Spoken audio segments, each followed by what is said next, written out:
Agora sim, pessoal, nós vamos trabalhar aqui com as áreas de um triângulo, né? A área de um triângulo. A gente viu quando a gente estava falando lá em quadrado, se eu divido um quadrado em dois, eu tenho dois triângulos, então eu consigo dizer que a área do triângulo formado pelo quadrado é a área do quadrado divididos por dois. Se eu fizesse isso com a área do retângulo, a gente descobriu também a mesma coisa. Se eu fizesse com a área do paralelogramo, também seria a mesma coisa, né? Porque o paralelogramo não era assim, ó, paralelogramo. Se eu dividir ele em dois aqui, ó, eu vou ter um triângulo aqui e um triângulo aqui. Então, eu posso dizer que a área desse triângulo formado por um paralelogramo é exatamente a metade da área do paralelogramo. Agora, se eu tenho um triângulo direto assim, certo? Eu tenho um triângulo direto. Eu não sei exatamente como que ele foi montado, se ele foi montado a partir do paralelograma, etc. Então, eu vou ter que analisar as informações desse triângulo. E daí, a fórmula para a área do triângulo sempre vai ser, a área do triângulo sempre é a sua base vezes a sua altura divididos por 2. Sempre. Essa é a área do triângulo. Então, nesse triângulo aqui, ó, que é um triângulo equilátero, o que é um triângulo equilátero, né? É um triângulo que tem todos os lados iguais. Equi de igual, látero de lado. Então, todos os lados iguais. Se ele tem todos os lados iguais, todos os ângulos também são iguais. E como a soma dos ângulos internos de um triângulo é 180, todos os ângulos são 60 graus, né? Você está vendo esses tracinhos aqui? Significa que os lados são iguais também. É uma forma de mostrar que era um triângulo equilátero, tá? Como que eu calculo a área desse triângulo equilátero? Bom, basta eu saber o tamanho da sua base, que é essa aqui, e o tamanho da sua altura, que é essa aqui. Eu tendo a base e a altura, eu vou pegar a base e a altura e vou dividir por 2. Certo? Agora, e se fosse um triângulo isósceles? O triângulo isósceles ele tem dois lados iguais, e tem uma basezinha aqui, certo?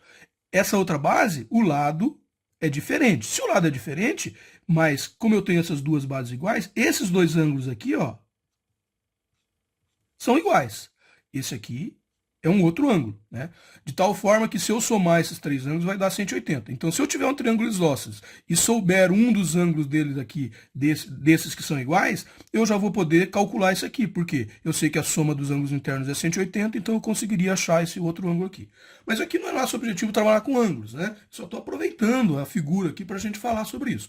Mas, no caso do triângulo isósceles, para eu descobrir a área, basta eu pegar e saber o tamanho da base e a sua altura. E aplicar essa fórmula. Ah, professor, mas olha aqui, ó. Esse triângulo aqui ficou torto, né? Ele não tem base. Pessoal, basta eu colocar um dos lados como base que vai funcionar. Se a base desse triângulo fosse esse lado aqui, esse triângulo ia ser assim, ó. Vamos fazer ele aqui. Ó, esse aqui é um triângulo isósceles, que é exatamente esse aqui. Só que eu desenhei como esse lado aqui como a base. Então, basta eu pegar aqui, ó, base vezes altura. A altura vai ser o ponto do vértice aqui, formando um ângulo de 90 graus aqui, certo? E eu multiplicar essa base pela altura vai dar igual. Por quê? Porque quando eu tenho um triângulo qualquer, se eu pegar a sua base multiplicado pela altura, vai dar o mesmo resultado.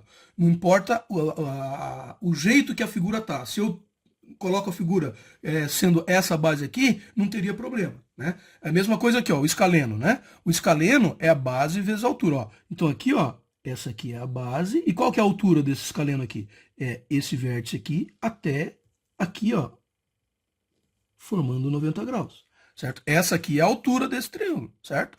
Então, eu vou ter a base que vai ser esse pedacinho aqui e a altura que vai ser esse pedacinho aqui. Daí basta eu aplicar a fórmula, base vezes a altura dividido por 2. E o que é um triângulo escaleno, né? Um triângulo escaleno é aquele triângulo que tem todos os lados diferentes, olha. Todos os lados são diferentes. Isso é um triângulo escaleno. Aqui, o isósceles tem dois lados iguais e o equilátero tem três lados iguais. É uma das formas de eu dar nome para o triângulo, sabendo o tamanho dos seus lados. Já a outra forma é com relação aos seus ângulos, né? Os ângulos, quando eu tenho um ângulo reto, que é um ângulo de 90 graus, que é esse caso do triângulo aqui, a gente chama ele de triângulo retângulo, né? Retângulo. Aqui, esse C aqui, erro de digitação, né? Retângulo. Então, é uma outra forma de eu dar um nome para esse triângulo. Veja, esse triângulo retângulo, ele também é escaleno, porque, olha, ele tem três lados diferentes, ó, um tracinho, dois tracinhos, três tracinhos. Então, além de chamar ele de retângulo, eu posso chamar ele de escaleno. Então, o triângulo escaleno também pode ser retângulo. Não necessariamente, porque, olha, esse aqui de cima não é retângulo, né? Então, esse nome desse triângulo aqui poderia ser tanto escaleno como retângulo. E qual que é a área desse triângulo aqui? Ora, a base, que seria esse tracinho aqui, e a altura, que seria essa aqui, ó. Então, essa aqui seria a área desse retângulo.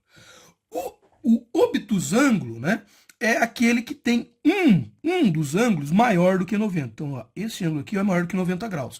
Se o meu triângulo tem um dos ângulos que é maior do que 90 graus, eu posso chamar ele de obtusângulo. Veja, nesse caso aqui, esse triângulo aqui também é obtusângulo. Olha aqui, ó, esse ângulo aqui é maior que 90 graus. E como que eu faço o cálculo, né? Como que eu acho a área desse triângulo? É a base, que é essa aqui, ó, multiplicado pela altura, que nesse caso é essa aqui, ó.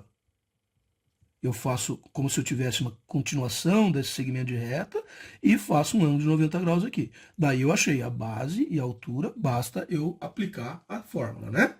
E o acutângulo é quando todos os ângulos são menores do que 90 graus. Então, se você verificar, esse ângulo aqui é menor do que 90 graus, esse aqui também, esse aqui também. Se todos os ângulos são menores do que 90 graus, significa que ele é um triângulo acutângulo. Por exemplo, o triângulo equilátero sempre é um triângulo acutângulo, porque os ângulos dele é de 60 graus. E como que eu calculo a área desse triângulo? Basta eu pegar o valor da sua base e multiplicar pela sua altura, que é essa aqui, certo? Então, tudo que eu falei, pessoal, não importa o jeito que o triângulo tá. Basta eu pegar, se eu considerar esse lado aqui como a base, ó, certo? Então, isso aqui é a base, isso aqui é como se isso aqui fosse o chão. Então, eu continuo aqui, ó, e aqui vai ser a minha altura. Ó. Então, aqui é a altura e aqui é a base. Ops, base. Aqui é a base e aqui é a altura. Né? Então, se eu conheço o tamanho da base e da altura do triângulo, eu já posso calcular a sua área de uma forma direta. Né?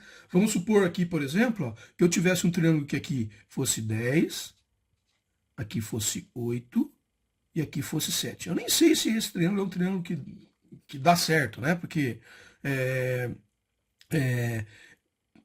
para que a gente faça isso, esses valores aqui teriam que dar certo. Eu nem sei, eu estou só colocando valores fictícios, né? Para colocar aqui. Na realidade, eu nem precisaria ter esse lado aqui. Eu teria que ter esse aqui. Eu nem precisaria ter esse lado aqui. Se eu tenho que a base é 8 e a altura é 7, eu nem precisaria ter o valor dos outros lados, né? E aqui, 8 vezes 7, 8 vezes 7, 48, 8 vezes 6, 48, 8 vezes 7, 56, 56 unidades de área, então unidades ao quadrado, certo? Como eu não sei que aqui se é metros, centímetros, a gente coloca unidade de área normal, tá bom? Espero que tenham gostado, até uma próxima.